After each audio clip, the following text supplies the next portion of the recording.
को देखने से मान अगर नष्ट होता है तो उसमें क्या महत्ता है। प्रत्यासत्तिर यदि न भवता तस्य तशक्ति हेतु। मान स्तंभ में मनुष्यों के मान कषाय को नष्ट करने की सामर्थ्य आ ही नहीं सकती अगर उसमें आप न विराजे हो, अगर आपकी निकटता ना हो तो हमारी मान कषाय नष्ट नहीं हो सकती। भगवान से जितनी निकटता होगी उतनी कषाएं नष्ट होंगी, और जितनी कषाएं नष्ट होंगी भगवान के हम उतने ही निकट हो जाएंगे। निकट क्या हो जाएंगे, हम कषाय के अभाव में स्वयं भगवत्ता को प्राप्त कर लेंगे। भक्ति इतना बड़ा काम करती है। धीरे धीरे भगवान की भक्ति में उनके गुणगान करके हम उनसे निकटता प्राप्त करते हैं, और जैसे जैसे उनके प्रति निकटता आती है वैसे वैसे हमारी कषाएं हमसे दूर होना शुरू होती हैं, और कषायों का अभाव होने पर हम उस भक्ति का प्रसाद प्राप्त कर लेते हैं। भक्ति का प्रसाद अगर कोई है तो यही है कि हम स्वयं भगवान बन गए। भक्ति करने के बाद में प्रसाद बांटा जाता है, वो बहुत बाहरी प्रक्रिया है। अंतरंग में प्रसाद तो ये है कि मेरी कषाएं नष्ट हो गई तो मेरे भीतर प्रसन्नता आ गई, वो ही प्रसाद है। क्या ऐसा हम भक्ति करके प्रसाद पाकर लौटते हैं क्या? क्या हम अपनी कषायों को कम करके लौटते हैं? क्या हम भगवान से अपनी निकटता महसूस करते हुए भक्ति करके लौटते हैं, या भक्ति करने के क्षणों में हम ऐसी ही कषाय की मंदता और भगवान से निकटता महसूस करते हैं? नहीं, हम तो यहां पर संसार में किसी से छोटे होना पसंद नहीं करते। हमारे भीतर की मान कषाय हमें प्रेरित करती है कि अरे तुम कैसे पीछे रह गए, तुम कैसे छोटे होके रह गए, दौड़ो, तुम भी आगे निकल जाओ, और अगर ऊंचे नहीं हो पाओ तो दूसरे को गिरा करके ऊंचे हो जाओ।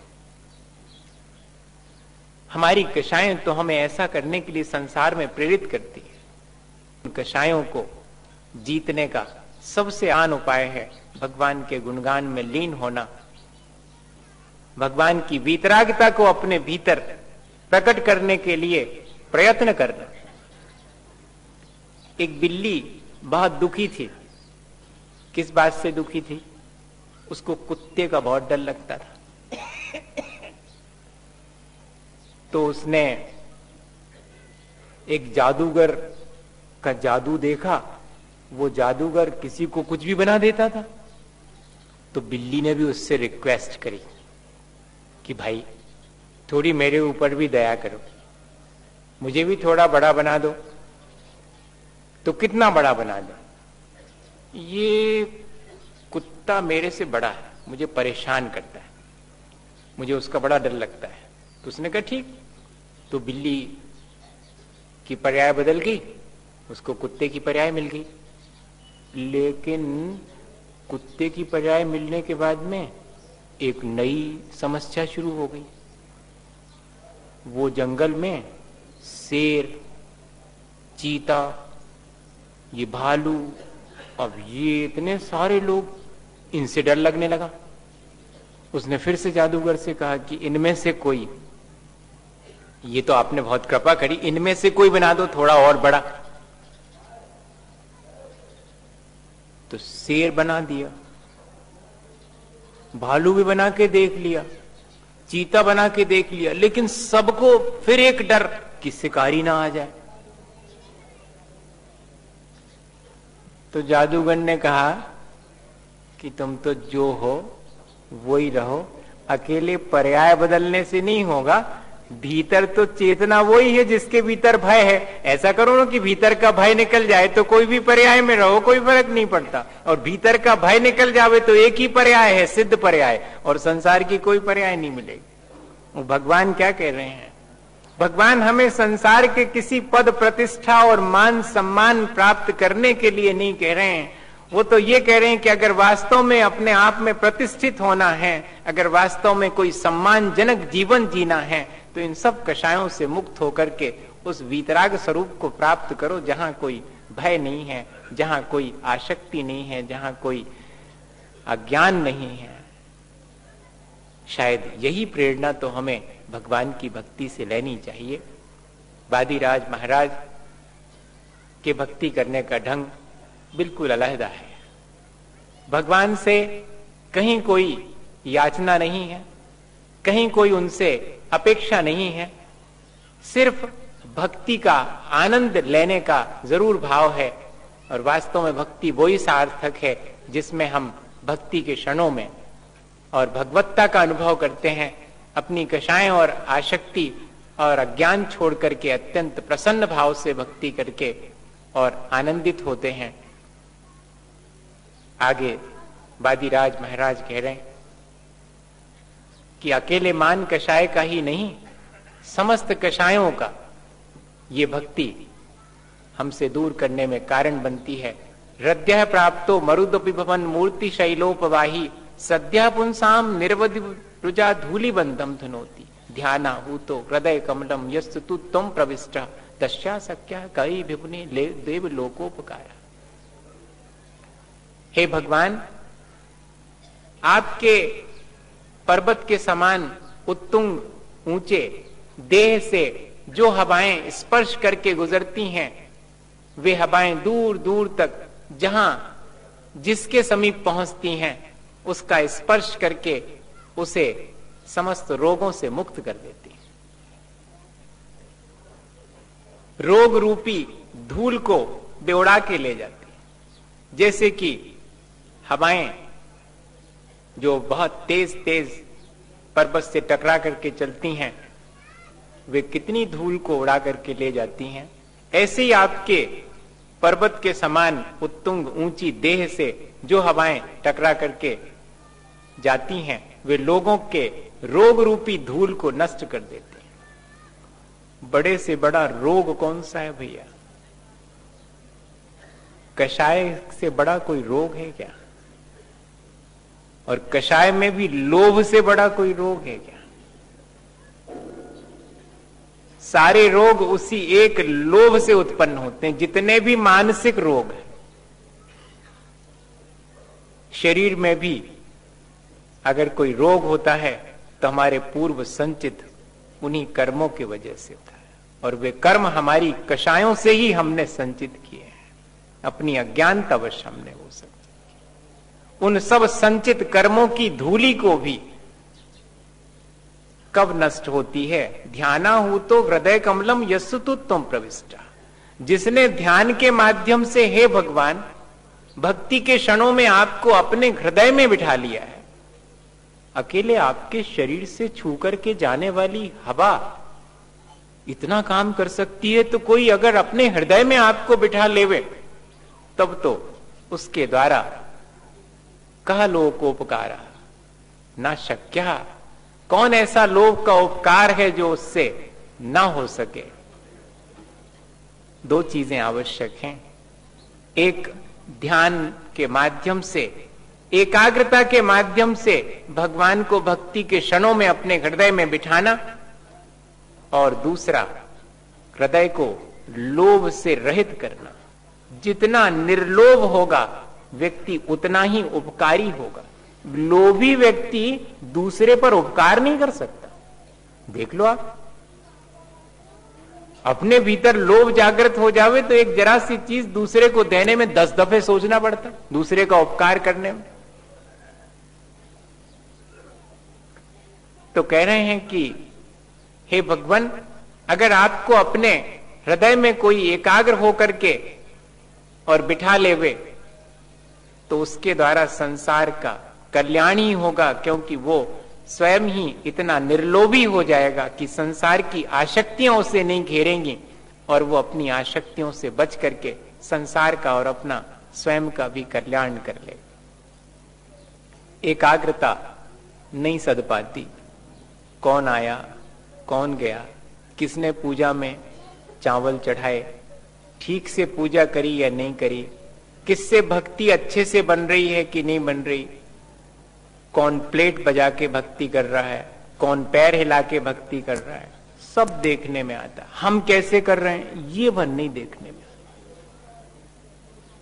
हमने कैसे एकाग्रता से भक्ति करी ये हमें ध्यान नहीं रहता, बाकी सब क्या चल रहा है कहां वो ध्यान रखता। भक्ति के क्षणों में भी अपन इतना चूक जाते हैं, अपनी एकाग्रता नहीं रह पाती, और इसी वजह से उस एकाग्रता के अभाव में और हमारे भीतर वह वीतराग भाव जो भगवान ने प्राप्त किया है वो नहीं आ पाता, और हमारी भक्ति इसलिए अधूरी रह जाती। एक मां का बेटा खो गया, ढूंढ रही है, जहां जो बताता है वहां भागती है। भागते भागते अचानक कोई उसे जोर से डांट करके बोलता है कि दिखता नहीं है क्या तेरे को? तो थोड़ी चौंक जाती है, क्या हुआ मेरे से? हुआ ये था कि शाम का समय था, कोई पुजारी जी होंगे भगवान के भक्त, तो अब शाम का समय हो गया है, तो उन्होंने अपनी चादर वादर बिछाई, उसी पे बैठ करके भगवान की भक्ति शुरू की होगी। और अब इस माँ को नहीं दिखाई दिया तो उस चादर पर पैर पड़ गया, तो वो बौखलाए। हालांकि कर रहे थे वो भगवान की भक्ति, पर फिर भी बौखलाए। हो जाता है ऐसा, इसमें कोई वो नहीं। बौखलाए कि तेरे को दिखता नहीं है, मेरे चादर पर तूने पैर रख दिया जो इतनी पवित्र भगवान की भक्ति का स्थान था ये। तो उस मां ने कहा कि सचमुच मुझे अभी कुछ नहीं दिखता, मुझे सिर्फ अपना खोया हुआ बेटा दिख रहा है, पर मुझे आश्चर्य है कि आप तो भगवान की आराधना कर रहे थे, आपको भगवान के अलावा मैं कैसे दिखाई पड़ गई? मेरा पैर उस पर पड़ा, ये कैसे दिखाई पड़ गया? बताइए, अपनी एकाग्रता ऐसी क्यों नहीं हो पाती? संसार के कार्यों में कितनी एकाग्रता अपनी बन जाती है। काश अपना संस्कार अपन इतना प्रबल कर लें। और कोई बात नहीं है, संस्कार नहीं होने की वजह से, संस्कार जिस चीज का होता है उसमें उतनी जल्दी एकाग्रता बनती।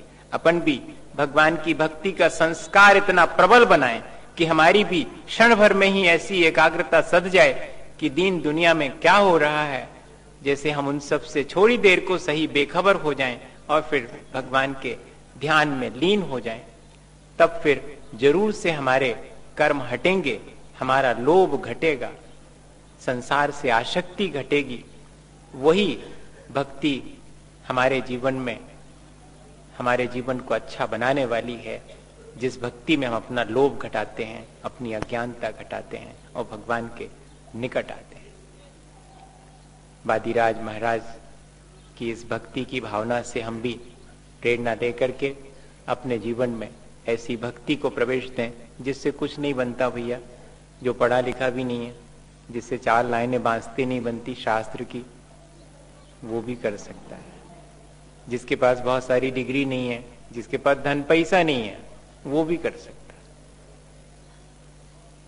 यहां इस भक्ति में किसी इन बाहरी चीजों की आवश्यकता नहीं। पूजा की थाली आपने कितनी बढ़िया सजाई है या कि आपके पास द्रव्य नहीं है चढ़ाने के लिए, इससे कोई फर्क नहीं पड़ता।